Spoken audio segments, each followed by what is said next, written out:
incomes or 401ks. Ironically, right when our crisis stage started around 2008 going into 2009, Bitcoin was created. And also, Brazil, Russia, India, China, and South Africa came together to de-dollarize. So this pseudonymous person created Bitcoin right when our crisis stage started, which is about 2008 to 2009 to 2030. So from 2009 to 2012, during that time, Bitcoin, XRP, Ripple came on board. And then by 2012, Rosie Rios, who sits on the board for Ripple, was responsible for signing the last $100 bill, who worked for the Treasury, said she was responsible for bringing in a new currency. And she was told to reduce coin and cash usage in 2012, but she couldn't because Obama launched the rescue plan, which turned the printing machine on full blast. So too much cash was running through the system. So from 2012 to 2017, everything was cruising along, and then a narrative started, a big, heavy narrative around Bitcoin being a fraud. Jamie Dimon was heading up this narrative. Jamie Dimon, who was one of the largest bankers in the world, along with Larry Fink, who was the largest asset manager in the world, and Donald Trump, all told you that it was used for nefarious activities and money laundering. Donald Trump said in his last presidency that he's a dollar guy and he believes it's used for nefarious activities. Larry Fink also said the exact same thing, or paraphrasing, around the same thing. Jamie Dimon said you'll be fired if you got caught trading it, and he doesn't believe in it at all. Then from 2017 to 2020, things were happening behind the scenes. And you can go deeper into your research or watch my YouTube channel, and I'll break this all down. But Larry Fink, specifically, really started to change their activities and behaviors behind the scene as they told us to run from this. So from 2020 to 2022, BlackRock started to do some big acquisitions in the cryptocurrency space. Look up Circle. Look up who the custody is for their build. And then all of a sudden, in 2023, boom! Now remember, we're still in our crisis stage. And remember, after a crisis stage, there's massive transition in a financial system, spiritually, mentally, physically, and financially. So in 2023, all of a sudden, Larry Fink, boom! Wait, I was wrong. It's actually a flight to quality, and it's digital gold. So he changes his tone, along with Trump coming back and running as the Bitcoin capital of the world, the crypto capital of the world. So what changed? Remember how I told you, as they tell you to look this way, there's a whole nother narrative going on this way.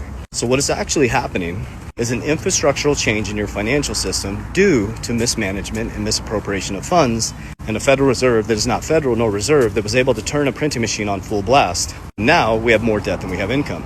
So what's next is there's only 95% of supply is gone. Only 5% of the supply of Bitcoin is left. 95% of the supply is gone, and 80% of the supply has not moved. And now the top holders are BlackRock, Strategy B, which used to be MicroStrategies, which BlackRock is the top 3 holders in Strategy B. Grayscale is one of the top. America's one of the top. And now Trump has signed into executive order that you can put digital assets, including things like Bitcoin, in your 401k. And he signed an executive order for the Genius Act, making America a stable coin, which is going to make us even more dominant in regards to stability in the world economy. Ripple, yesterday, officially, finally over, beat the SEC.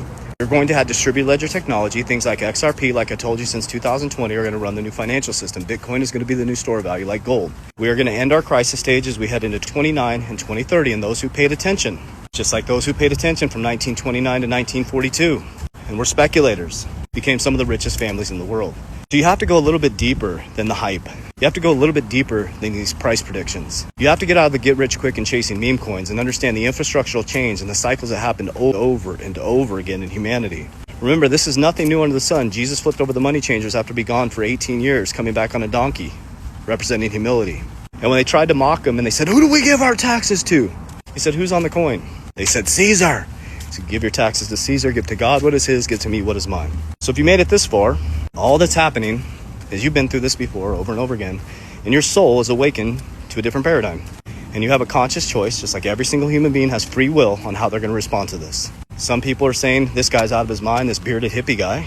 Some people are saying, this is interesting. I really don't understand what he's talking about. And some people are saying, yes, I feel this. I can see this. But I'll only tell you what I did. And what I did was I stopped looking this way, and I started looking this way. And I trusted my discernment, I trusted my gut, and I trusted my deep studying of history to study patterns. And I took some risk, and it freed my family financially. And I do know that if I stay disciplined and consistent for a long enough period of time, I'll be able to access a new paradigm. And that every single person has the free will to access information now, especially in the internet days. And you got to make some decisions. Are you going to sit on the sidelines and watch this all change? Or are you going to be the change? So I love you with all my heart.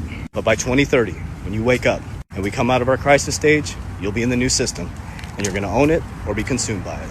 As we always say, warriors, rise. Get your shit together. God bless you.